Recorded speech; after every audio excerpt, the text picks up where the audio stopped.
사람들은 자신이 다른 사람에게 부러움이 대상이 되기를 원해요. 자신이 지나오면서 같은 동료급에서 학교를 통해서 부러움이 대상이 되기를 원하고, 직장을 통해서, 아니면 또 지나가면서 이제 어떠한 차라든가 집을 통해서 부러움이 되기를 원해요. 아니면 또 미모를 통해서 부러움이 되기를 원해요. 그것을 늘 항상 그런 욕구를 가지고 있는 게 사람입니다. 자신에게 뭔가 남들이 부러워할 것이 없으면 이제 자식을 통해서도 뭔가 부러움의 대상이 되기를 원해요. 그리고 심지어는 애완견을 통해서도 부러움의 대상이 되기를 원해요. 사람들이 그것을 알아주지 않으면 정말 어떻게 했든지 간에 스스로 자랑을 해서라도 부러워하도록 만들어요. 그래서 사람들이 여성들은 그러잖아요. 메고 다니는 그 핸드백이 100만 원, 1000만 원짜리가 왜 필요해요? 그 비싼 거를 메고 갔는데 알아주지 않으면 괜히 갑자기 커피를 마시다가 앞에다 대놓고 갑자기 자꾸 문자를 확인하면서, 확인할 것도 없는 문자를 자꾸 확인하면서 가방을 자꾸 보더라고요. 어머, 너 웬 가방이니? 이렇게 말하기를 원하도록 그렇게 만듭니다. 그러면서 이제 사람들은요, 부러우면 지는 거다. 이러면서 자신은 절대로 부러워하지 않는다고 막 작정을 합니다. 그러면서 나 열심히 일해야지. 그래서 남부럽지 않게 살아야지. 결국 그 안에 틀린 거예요. 남부럽지 않게 살아야지. 부러워하지 않도록 살아야지. 결국은 모두가 다 부러워하고 있는 인생을 사는 거예요. 그런데 부러워하는 인생은요, 자신은 조금 만족을 할지 몰라도 다른 사람에게는 열등감을 가져도 다른 사람은 불행하게 만들어요. 그러나 칭찬받는 그 삶은요, 자신도 만족하고 다른 사람들에게도 만족을 가져다 주도록 만듭니다. 우리는 남들이 부러워하는 인생이 아니라 정말 칭찬받는 인생을 살아가야 됩니다. 사람에게 칭찬받는 것도 중요해요. 그러나 그보다 더 중요한 것은요, 가장 중요한 것은 하나님에게 칭찬받는 그러한 삶을 우리는 살아가야 됩니다. 사람에게 칭찬받는 잠시 잠깐이에요. 사람들은 칭찬하다가도 조금 뭔가 실망을 시키면 막 비난을 하고 막 그런 것이 사람이에요. 그러나 하나님 앞에 칭찬받으면요, 그 칭찬은 영원합니다. 그 칭찬은 현세와 내세로 영원하게 이어지는 그러한 칭찬이 된다는 것을 우리에게 보여주고 있다는 것입니다. 우리는 하나님 앞에 칭찬받는 삶을 살아야 됩니다. 왜냐하면 우리 모두는 다 주님 앞에 설 것이기 때문입니다. 주님 앞에 마지막 날 서서 주님 앞에 우리가 살아온 모든 삶에 대해서 평가받는 날이 있습니다. 하나님 앞에 평가받는 그 날에 하나님 앞에 잘했다 칭찬받는 삶이 되어야지, 그 순간에 하나님 앞에 정말 책망받는 것은 생각할수록 끔찍합니다. 우리 한국교회가 이제 이 뿌리를 내리고 부흥기를 주셨을 때에 하나님께서는 한국교회 가운데 병 고치는 은사를 주신 분이 여러 명 있었어요. 그 중에 한 분이 현신의 권사님입니다. 아마 연세 드신 분들은 아실 거예요. 현신의 권사님이 이제 집회를 하게 되면요, 불치병들이 막 그냥 그 자리에서 막 고침을 받고 놀라운 역사가 나타나서, 저도 어릴 때에 그거 현장을 가보기도 했었어요. 현신의 권사님의 정말 서울에서도 대구에서도 막 전국 각처에 막 다니면서도 그렇게 기적의 역사를 막 일으켰어요. 그런데 갑자기 어느 날 현신의 권사님이 이 숨이 멎으면서 영혼이 떠나고 그분이 갑자기 돌아가셨어요.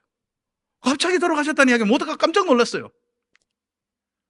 그래서 장례를 준비하고 있는 동안에 이 현신의 권사님이 이제 그 죽은 그 상태로, 여러분 이거 지금 이상한 이야기를 듣지 마세요. 사실입니다. 이거 끝까지 한번 잘 들어보세요. 이분이요, 돌아가시고 난 후에 이제 진짜 자신의 몸이 뭔가 천국으로 막 들어가는 걸 느끼는데, 딱 보는 순간에 천국이 가까이 왔구나를 느꼈대요. 근데 그 딱 한눈으로 딱 봐도 저분이 예수님이라는 걸 느꼈대요. 그래가지고 막 너무 반가워서 막 쫓아가가지고, 예수님 저 현신이에요 그랬더니 못 들은 척하고 진짜 그냥 지나가더래요. 그래가지고 막 따라가가지고 저 시내예요, 시내. 그러니까 나도 모른다 그러더래요. 그래서 뭐 착각을 하고 계시나 해가지고 저 있죠, 서대문 그곳에서 복음재단 쌓고 전국으로 복음재단 쌓아가지고 많은 병자 고치고 복음 전했던 그 시내란 말이에요. 그랬더니 예수님께서 하시는 말씀이, 나는 너 모른다니까. 너는 이 천국에 들어가지 못한다 그러더래요. 너무 섭섭하기도 하고 억울하게 돼가지고, 주님 그건 아니잖아요. 제가 얼마나 복음을 해서 열심히 살아갖고 얼마나 많은 병자 고쳐주는 거 아시면서 그렇게 말씀하시면 안 되잖아요. 그랬더니 너는 내 능력을 가지고 복음 장사했지, 너는 내 영광을 드러내지 않았다. 너는 진정 나를 위해 산 것이 아니다. 너는 나를 도구로 삼았고 이용했을 뿐이다. 내가 너한테 병자 고치도록 한 건 너 때문에 고쳐준 게 아니야. 너 능력 보여주려고 고쳐준 게 아니고, 너 앞에 나온 그들이 너무 불쌍해서, 너무나 내가 그들을 사랑해서 내가 그들을 고쳐준 것 뿐이다. 그러더래요. 너무 충격을 받아서 막 정말 어찌할 바를 모르고 있는 가운데서 하나님께서 그 현신의 그 자는 불쌍히 여겼는지 다시 살 수 있는 기회를 주셨다는 거예요. 그리고 이분이 생명이 살아났어요. 이분 실제로 간증이에요. 제가 그 간증 그대로입니다. 그러고 난 후에 내가 이렇게 잘못 살았구나, 정말 이렇게 살아서는 안 되는가 막 얘기하면서, 자신이 그동안 막 전국에서 막 병자 고치니까 막 헌금 들어 이 모아가지고 재단을 쌓아 자기 이름으로 다 막 만들어 놓은 이 모든 것을 다 모아가지고, 그 당시 김창인 목사님이 북한 선교하는 거기에다가 그거 다 이제 바치면서, 그러면서 자신이 회개하고 바른 삶을 살다가 얼마간 지나시다가 천국에 가셨습니다. 현신은 그 중에서요, 그 현실 이름 모른다 그래가지고 주님 앞에 물었대요. 한국의 유명한 목사님, 우리가 막 유명하다고 하는 목사님을 물었대요. 그분은 아세요? 그랬더니 나 그거 모른다, 딱 그러더라는 거예요. 또 누구는 아세요? 모른다 그러더래요. 그래가지고 현신의 권사님 마지막에 살아나고 난 후에 그분들 찾아가가지고 자기가 경험했던 이야기하고, 그분들이 솔직하게 회개하고 이분들이 새롭게 그랬다는 거예요.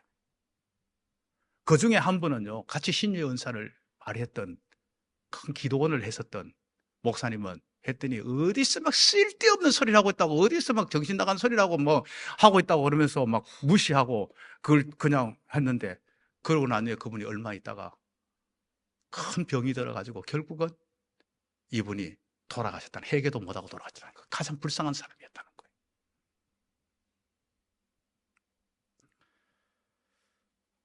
우리는 하나님 앞에 칭찬받는 삶을 살아야 돼요. 사람들이 인정 100번 받아봐야, 칭찬받아봐야, 주님이 인정하지 않고 주님이 칭찬받지 않으면 아무 소용없는 그러한 불쌍한 인생이 되어버리고 만다는 것을 우리에게 보여주고 있다는 겁니다. 성경에는 보면요, 하나님 앞에 칭찬받은 사람들이 여러 명 나옵니다. 많이 등장하잖아요. 그리고 성경에 기록되지 않았지만 각 시대마다 정말 칭찬받을 만한 믿음의 삶을, 모범적인 신앙생활을 해온 그러한 사람들이 있습니다. 오늘 본문에도 보면요, 데살로니가 교회가 주님 앞에 어떻게 칭찬받았냐에 대해서 오늘 기록하고 있는 내용이에요. 데살로니가 교회가 어떻게 했을 때 칭찬받는 그 모습을 보면서, 우리도 이렇게 살면 칭찬받는구나 하는 것을 느끼는 거예요. 이대로 살면 하나님 앞에 칭찬받는 삶이 된다는 것을 우리에게 보여주고 있다는 겁니다. 그러면 데살로니가 교회가 어떤 것 때문에 칭찬받았습니까? 그 첫 번째가요, 이 하나님의 말씀, 이 성경의 이 말씀이 증거되어지게 될 때에 이 성경의 말씀이 사람을 통해서 증거되어지지만은 이것을 하나님의 말씀으로 받았다는 거예요. 다시 말하면요, 바울 일행을 통하여서 하나님의 말씀이 증거되어졌는데, 그런데 이들은 하나님께서 하시는 말씀으로 이 모든 것들을 받았다는 겁니다. 이게 하나님 앞에 칭찬받는 모습이 되었다는 것을 우리에게 말씀해 주고 있는 겁니다. 우리는요, 이 하나님의 말씀이 증거되게 될 때에 사람을 통해서 증거되어집니다. 사람을 통해서 증거되다가 보면요, 때로는 앞에 선 사람의 말로 받아들일 가능성이 굉장히 큽니다. 특별히 이 시대는요, 과학적 합리주의 시대입니다. 과학적 합리주의 시대다 보니까 뭔가 비과학적이고 비합리적이고 이러한 것들이 이야기하게 되면, 그러면 그것을 받아들이기를 원하지 않아요. 이러한 것이 우리가 하나님의 말씀으로 받아들이는데 방해 역할을 하게 된다는 겁니다. 우리가 듣고 있는, 우리가 보고 있는 이 말씀이 하나님의 말씀이고, 이 말씀이 과학적이고 현실적인 수준을 그대로 다 모든 것들을 수용하는 정도 수준이 아니라는 거 알아야 됩니다. 이것을 뛰어넘는 데 가서 우리는 잊지 말아야 됩니다. 과학적인 증명이 되어지지 않고 현실적으로 이치에 맞지 않으면 이것을 우리가 받아들이기를 거부하는 이러한 모습이 되어서는 안 된다는 것을 우리에게 분명하게 말씀해 주고 있는 겁니다. 우리가 만약에 그러한 것으로 되어지게 되면요, 비현실적이고 비과학적인 것은 나는 받기를 원치 않는다, 이 모습이 되어지게 되면요, 설교는 한낱 도덕적이고 윤리적이고 어떠한 이 세상을 어떻게 성공적으로 살아나가는 처세술 정도 수준으로 전락해버립니다. 이 정도는요, 김창옥 씨라든가 김미경 씨가 더 잘합니다. 정말 저는 들으면서 야, 말 진짜 잘한다, 진짜 살아가는데 굉장히 유익된 말을 한다, 나는 왜 저런 말을 못할까, 부러울 정도로 느낍니다. 그 정도의 그걸 여러분들이 들으러 이 자리에 오진 않았을 겁니다. 우리는 이 하나님의 말씀을 들을 때에 윤리, 도덕, 처세술을 들으러 온 게 아닙니다. 우리가 듣는 말씀은요, 생명의 말씀입니다. 구원의 말씀입니다. 능력의 말씀입니다. 이 말씀을 우리는 듣기 위해서 이 자리에 왔다는 것을 우리는 잊지 말아야 됩니다. 이 말씀이 단지 내가 생각하는 상식, 내가 생각하는 경험, 내가 생각하는 어떤 과학적인 지식, 이 정도 수준이라 그러면요, 여러분, 그것 정도 수준이면 하나님의 말씀이 될 수가 없어요. 하나님의 말씀은요, 그 모든 것을 다 뛰어넘습니다. 다 뛰어넘습니다. 온 천지 만물을 창조하신 하나님, 그 하나님의 이 말씀이 어떠한 과학의 증명으로 그것을 증명해 줄 수 있습니까? 우리는 하나님의 말씀을 있는 그대로 믿고 받아들일 수 있는 이러한 자세가 우리 가운데 있어야 됨을 우리에게 분명하게 말씀을 해 주고 있다는 것입니다. 이렇게 우리가 믿을 때에 그 믿는 자 속에서 하나님의 말씀은 놀랍게 역사합니다. 이렇게 믿는 자 속에서. 물론 전하는 자의 그 전하는 그것도 중요해요. 전하는 자가 얼마나 효과적으로 알아듣기 쉽게 전하는가 참 중요해요. 전하는 자가 어떤 정신과 어떠한 자세로 전하는가 중요해요. 그러나 그보다 더 중요한 것은 듣는 자가 어떤 말씀으로 듣는가 더 중요하다는 것을 우리는 잊지 말아야 된다는 것. 그래서 보드맨은 이렇게 이야기합니다. 세계는 훌륭한 설교 부족 때문이 아니라 훌륭한 경청의 결핍 때문에 죽어간다. 우리는 설교의 문제라고 여길 때가 참 많은데요, 설교는 언제나 부족합니다. 아무리 잘해도 부족해요. 그러나 어떻게 설교하든지 간에 듣는 자가 어떤 자세로 듣는가, 아니 듣는 자가 인간의 말로 듣는가 하나님의 말씀으로 듣는가, 이건 굉장히 중요하다는 것입니다. 내가 하나님의 말씀으로 들을 때에 그 말씀이 능력이 됩니다. 그 말씀이 권세가 있습니다. 그 말씀에 놀라운 역사가 나타난다는 것을 우리는 잊지 말아야 된다는 겁니다. 하나님의 말씀은요, 그냥 우리가 살아가는데 유익되도록, 그렇게 살아가면 우리가 유익되고, 우리에게 이익되는 그 정도 수준이 아니에요. 이 말씀은 이 말씀대로 듣고 순종할 때 우리가 살 수 있는 길입니다. 구원 얻는 길입니다. 구원받은 자의 삶의 모습을 우리에게 제시하고 있다는 것을 우리는 잊지 말아야 된다는 겁니다. 하나님께서는 말씀을 믿는 자에게 능력으로 역사하십니다. 이 말씀을 믿는 자에게 은혜를 베푸십니다. 하나님의 말씀으로 우리가 순종하고 받을 때에 하나님의 놀라운 역사가 우리 속에서 나타나는 줄로 믿습니다. 우리가 두 번째로 우리가 어떻게 이 말씀을 받아야 되는가? 우리가 어떻게 정말 이 말씀을 받을 때에 주님께 칭찬받는 삶을 살아갈 수 있는가? 두 번째로 말씀하고 있는 것은 우리 믿음의 선진들이 이겨낸 고난까지도 본받는 자가 되어야 됩니다. 고난까지도. 우리 같이 함께 14절 말씀을 함께 읽습니다. 같이 보십니다. 형제들아, 너희가 그리스도 예수 안에서 유대에 있는 하나님의 교회들을 본받는 자 되었으니 그들이 유대인들에게 고난을 받은가 같이 너희도 너희 동족에게서 동일한 고난을 받았느니라. 아멘. 자, 지금요, 무슨 말씀을 하고 있는 것입니까? 지금 먼저 복음을 받았던 이들이 유대에 있는 그러한 먼저 믿었던 그리스도인들이 그 복음 받은 것 때문에 고난 받았다는 겁니다. 고난 받았는 것을 본받아가지고 바로 지금 현재 데살로니가에 있는 이 성도들도 이 복음을 받았고 난 후에 이 고난 받는 것들을 마땅히 여기면서 이 고난을 받았다는 겁니다. 복음 때문에 받는 고난을 기꺼이 받았다는 것을 우리에게 말씀을 해주고 있다는 것입니다. 우리가 믿음의 선배들로부터 여러 가지 신앙의 유산을 우리가 많이 받는데요. 믿음의 유산 중에서 우리가 놓치지 말아야 될 것이 믿음의 고난도 받아들일 수 있었다. 고난이 좋은 사람은 아무도 없어요. 고난은 다 힘들고 피하고 싶은 게 고난입니다.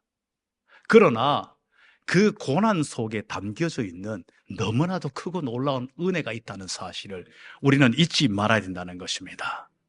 그래서 우리는 믿음의 선배들의 이 정말 바로 이제 예루살렘에 있는 교회가 고난 속에서도 그 모든 것들을 이겨나갔던 그것을 본받고 데살로니가 교회가 고난 속에서 이겨놓았던 시대 속에서 고난 속에서도 이겨놓았던 이것을 본받아가지고 우리도 이 고난 속에서 이 모든 것들을 이겨나가는 것을 본받는 것이 참으로 중요하다는 것을 잊지 말아야 됩니다.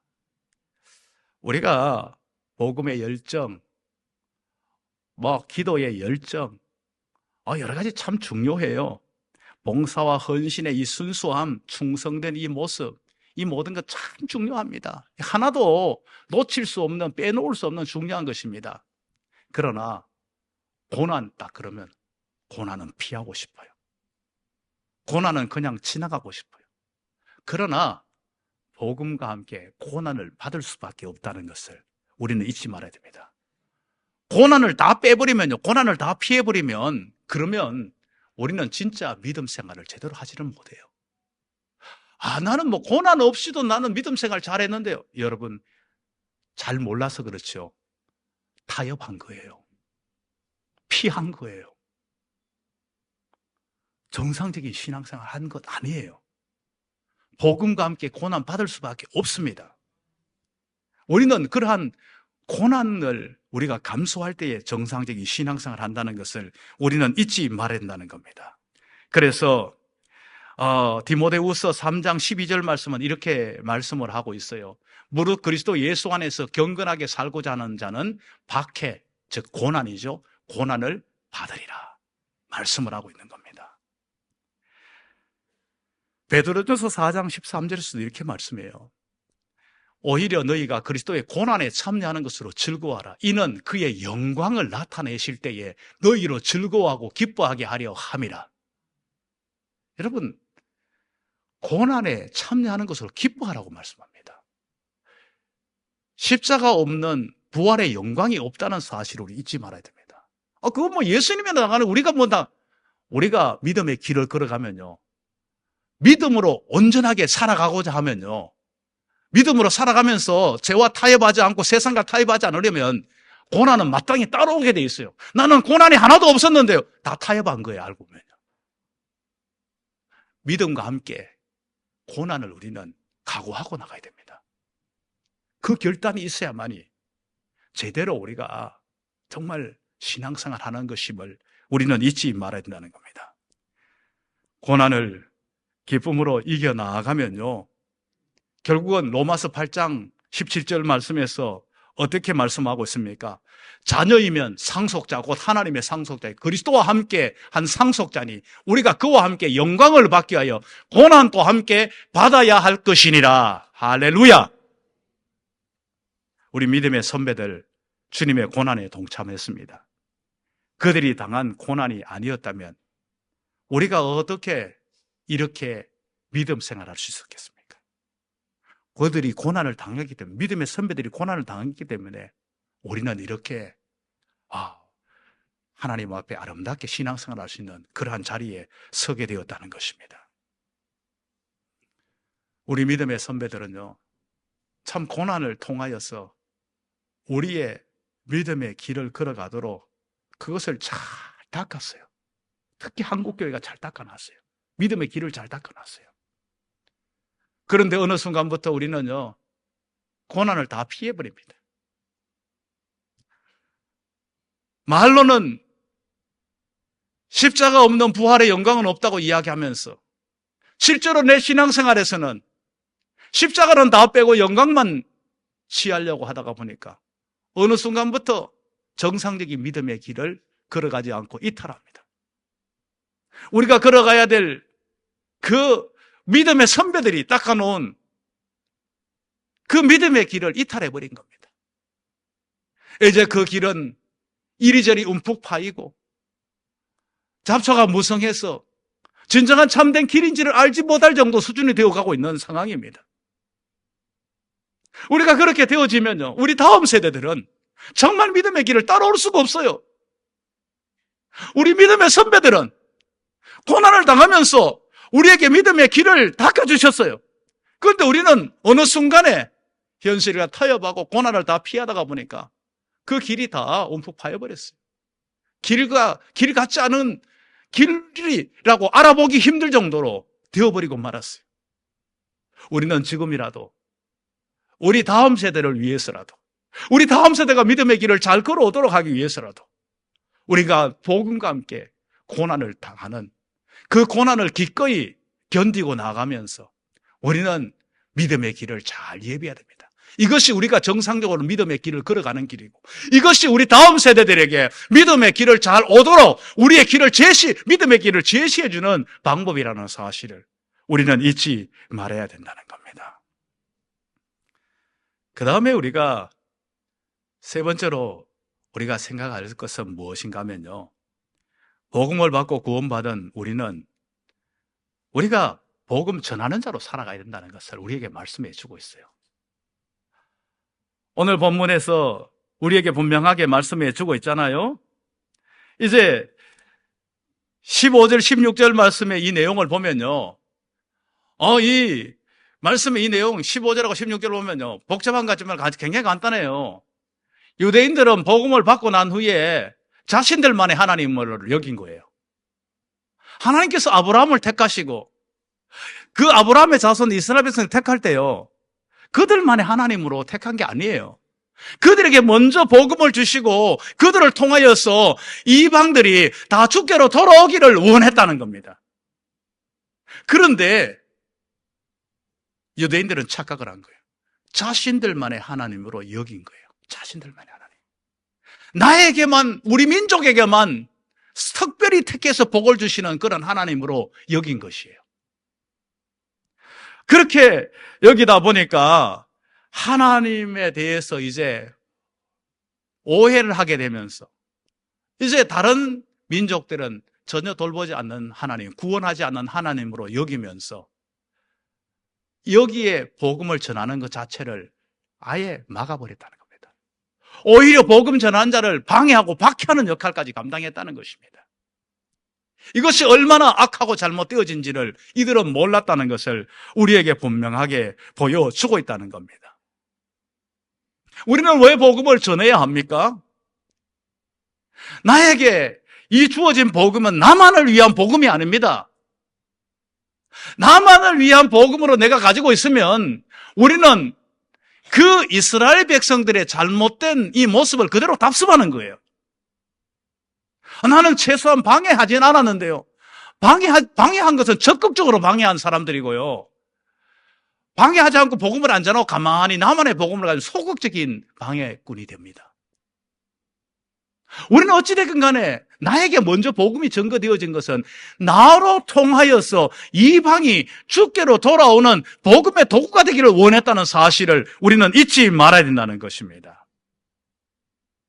하나님이 심판하는 그러한 모든 것들은요, 뭡니까? 복음을 받고 안 받고, 복음을 거부하고 거부하지 않고 여기로 나타납니다. 그런데 우리가 복음을 안 전해가지고 이들이 심판받으면요, 안전한 자도 책임이 있다는 사실을 우리는 잊지 말아야 된다는 겁니다. 하나님께서는요,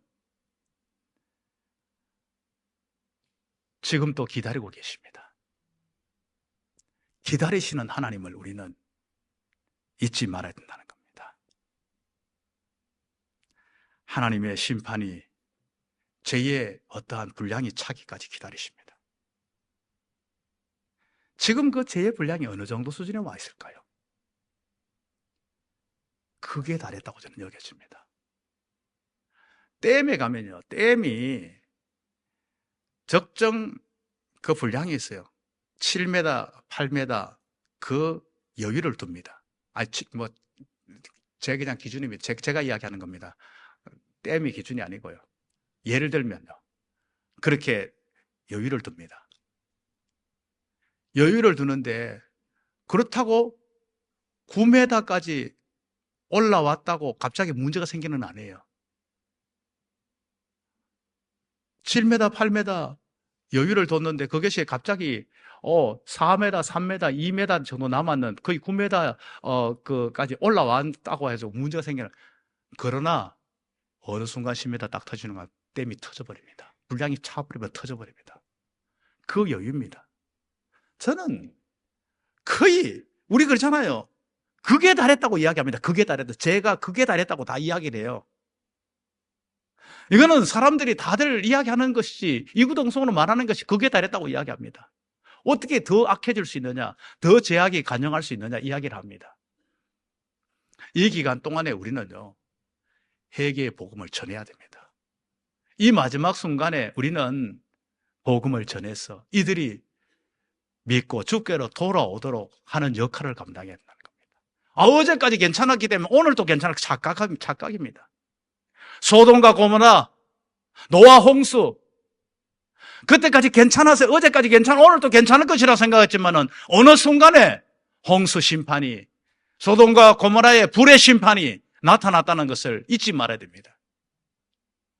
저는 여러분에게 겁줄 이유도 없고 여러분들에게 겁줄 대상도 되질 않아요. 성경에 있는 그대로 이야기하고 있는 겁니다. 우리는 심각하게 받아들일 수 있어야 됩니다. 어제까지 내 이렇게 살아도 문제 없었으니까 내일 또 문제 없겠지. 우리 이 시대가 이렇게 살아도 별 문제 없이 내일 또 문제 없겠지. 여러분, 그렇게 생각해서는 되지 않습니다. 우리는 깨어야 됩니다. 우리 믿음의 사람들이 깨어야 되고 우리가 정신을 차려야 된다는 것을 우리는 잊지 말아야 된다는 겁니다. 우리가 이런 죄악이 쌓이는 이 시대 속에서 회개의 복음을 전해야 됩니다. 주께 돌아오도록 우리는 전하는 그 역할을 감당해야 된다는 것을 우리는 잊지 말아야 됩니다. 우리는 하나님께서 원하시는 하나님께 칭찬받는 삶이 무엇인가에 대해서 오늘 본문은 우리에게 잘 말씀해 주고 있습니다.